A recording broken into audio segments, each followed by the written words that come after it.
Hey everybody, I'm Eric Kane. He is Austin Price, Volquest.com, and Volquest on YouTube.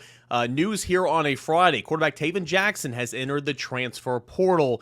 And Austin, this is not shocking, but I do think that we and people over there in Tennessee expected him to go through spring practice. But the fact that Tayven Jackson is in the transfer portal with Joe Milton returning, Nico Iamaleava coming in, it's not the biggest shock in the world. No, not a shock. But at the same time, I think, once he didn't go right in after the bowl game, I think most people thought, okay, he's going to go compete in spring practice, see where he's at, and then make a decision from there. But I think we all kind of joked all fall long. Hey, when Nico gets in there and for bowl practice, what does Taven think of him? Like does he go, whoa, that's different, or does he go, man, I'm gonna compete, I'm not just gonna give my spot away. Didn't make it, to the end of the first transfer portal window here, and at the midterm break, and is headed elsewhere. Of course, he didn't get really a lot of tape on him whatsoever. Got hurt in that Akron game. He was 2 for 2 in that football game. He had a rushing touchdown, made an appearance against Ball State, but broken collarbone, so was not available for a lot of times. Was not available for the Orange Bowl. That was actually Gaston Moore that was the backup quarterback for Joe Milton. But for Tennessee now, you will need to go out and get a quarterback body, and that's the dilemma, Austin, because you're going to have to find somebody in the portal that's going to be like, okay, well, Joe Milton's going to be the guy most likely. You got Nico Iamaleava that's going to be pushing him, and if it's not Joe, it's going to be Nico. And so it's kind of a situation to where, and what we've been saying all offseason, who really wants to come and be a part of that? That's going to be difficult for Tennessee, but they need to find another scholarship quarterback. Yeah, I'm not sure they find another scholarship quarterback, though, Eric. I mean, I think it's real possible that they try to take a high-end walk-on. Gaston Moore will ascend to be the number 3. Gaston Moore is better than people give him credit for. He's not your normal walk-on. Had he played against Vanderbilt, Tennessee still would have won that game, maybe 35-0 instead of 56. I mean, they were, he can move the football team down the field. Obviously, there's a drop off, but it's not as substantial as going to a real walk-on, like a guy that is not good enough to play at this level. He's been in the system dating back to UCF. He understands things. I think Tennessee will definitely look, and if they can find someone that's willing to come in, compete, be willing to kind of take their chances, then absolutely they would look to go that route, right? But I think it's far-fetched to think that you're going to find someone to come in knowing Joe has the inside track, knowing if it's not Joe, it's probably going to be Nico. And, I think that's hard. Now, here's where you can kind of, potentially look if you're Tennessee. Is there someone out there like a Paul Tyson, formerly of Alabama, most recently of Arizona State, who now is going to Clemson? Clemson now 2 years in a row, Hunter Johnson this past year, and had Cade Klubnik got knocked out in the Orange Bowl, it would have been former 5-star Hunter Johnson coming in the game for Clemson. But he was basically a playing GA.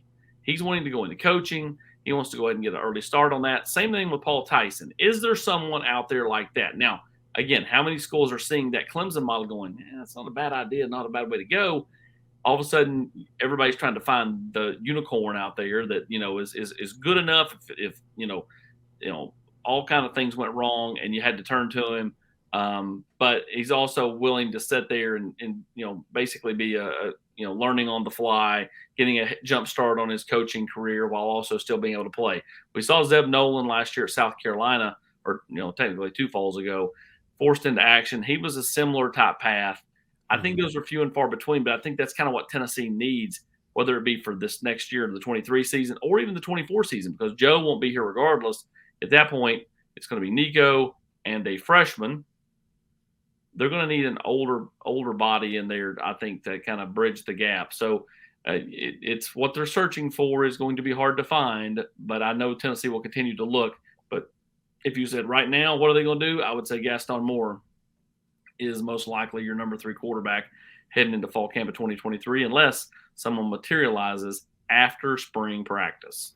And I'm glad you brought up Moore because, again, you laid it out there. He was with Heupel at UCF. He's been in the system for 2 years. He is, they're not all Rudy's guys. He's big. He has a strong arm. He's got a real strong arm. He's bigger than people give him credit for, right? Everybody thinks he's 5'10". He's not 5'10". No, he's not 5'10". Last thing, you mentioned kind of the plan for 24 in terms of whenever Joe Milton is gone, but in terms of actual prep recruiting, I mean, this changes nothing. You still want to bring a quarterback in every single class, but it's still going to be kind of tough sledding with Nico Iamaleava here. Yeah, you're right. I mean, it is. I think it's, everybody's going, well, Georgia brought in like 3 straight 5 stars. They had, Carson Beck, and then, Brock Vandergrift and Gunnar Stockton.